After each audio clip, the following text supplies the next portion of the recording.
Hello there everyone. Well, why just me? Myself. And on as usual, it's 20,250,606. Fine Friday it is. And I've got a real gem for you guys for us today. Something that's been buzzing, you know, in its own nerdy way. Let's dive into this one. Okay, so the title is on a unified recognition and generation framework for Chinese cued speech video to speech for the generation. And the cool, if you're curious, is Oxive or Xive 1506p 4135. It's long, but the good stuff usually is, right? So cued speech, what's that all about? Basically, it's a super clever system that helps hearing-impaired folks perceive speech more clearly. It uses hand shapes and positions near the mouth to make all those tricky sounds in a language visually distinct, especially the ones that look the same when you're just lip reading. Mandarin Chinese, for example, uses 8 hand shapes and 5 positions to cover all its consonants and vowels. Pretty neat. Now the big problem is paper's tackling. It's how to take a video of someone using cued speech and turn it into actual audible speech. They call this marvelous cued speech data to speech generation. Sounds straightforward, but oh, it's a tricky beast. See, just trying to go directly from video to speech doesn't work so well because there's a ton of cued speech data out there to train these hungry models. So, what most researchers have been doing is something called DSR, cued speech recognition, which is turning the cued speech video into text. And you could just feed the text into a text-to-speech system, or it makes sense, right? Video to text and text to speech. But this two-step dance has its own set of problems. First, if the validated part makes a mistake, an error just gets passed right on to the speech part. Garbage in, slightly different garbage out, you know? And second, when you convert to text in the middle, you lose all that timing information. The rhythm and flow between the hand cues, the lip movements, and the spoken words. The generated speech can end up sounding a bit robotic, or out of sync with the video, like a badly dubbed movie. Nobody wants that. Enter UniCUE lost scoring. This paper proposes a new way, a unified framework. The core idea is to generate speech directly from the cue's speech videos without meeting the intermediate text step. But here's the clever bit. It still uses the smarts from the cued speech recognition task to help the speech generation alone.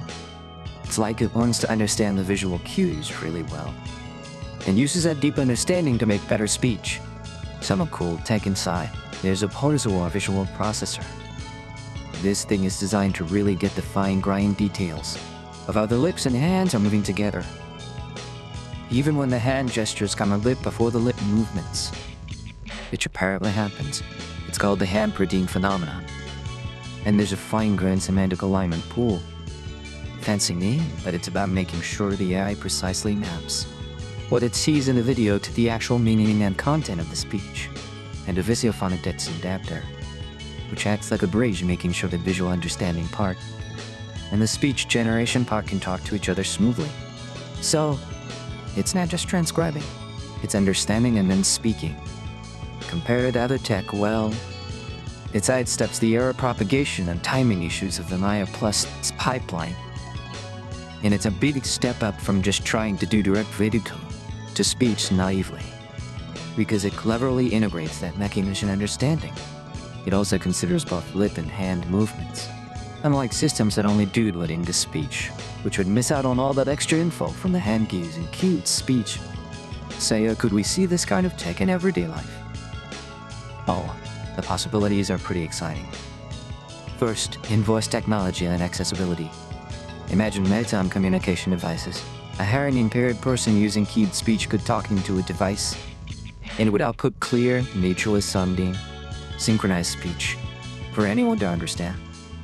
That's huge for, say, ordering coffee with talking to friends.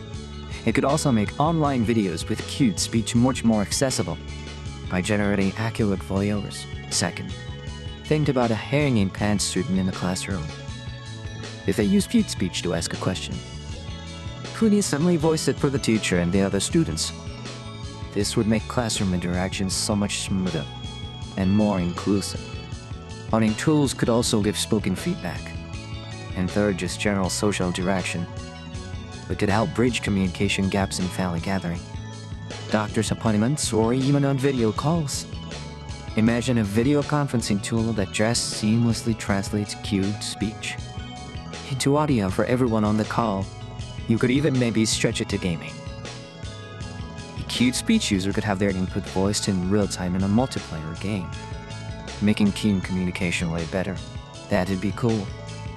And get this, to make this all happen and test it properly, the researchers built a new Mandarin Chinese cute speech dataset.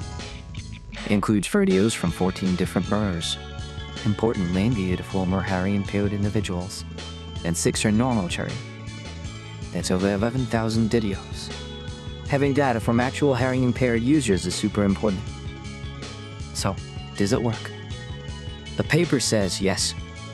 The RNE system significantly reduces the word error rate by a whopping 78.3% compared to a basic direct-to-video display model, and it improves the lip speed synchronization by 32%. It means the speech is not only more accurate in terms of words, but it also adjusts the timing of the visual cues much better. As a UniCUE framework, it's really about making communication more natural and seamless for people who use cute speech, taking a visual and making it auditory with all the nuance. Pretty fascinating stuff if you ask me. Alright, that's the scoop on that one. Catch you on the next rewind.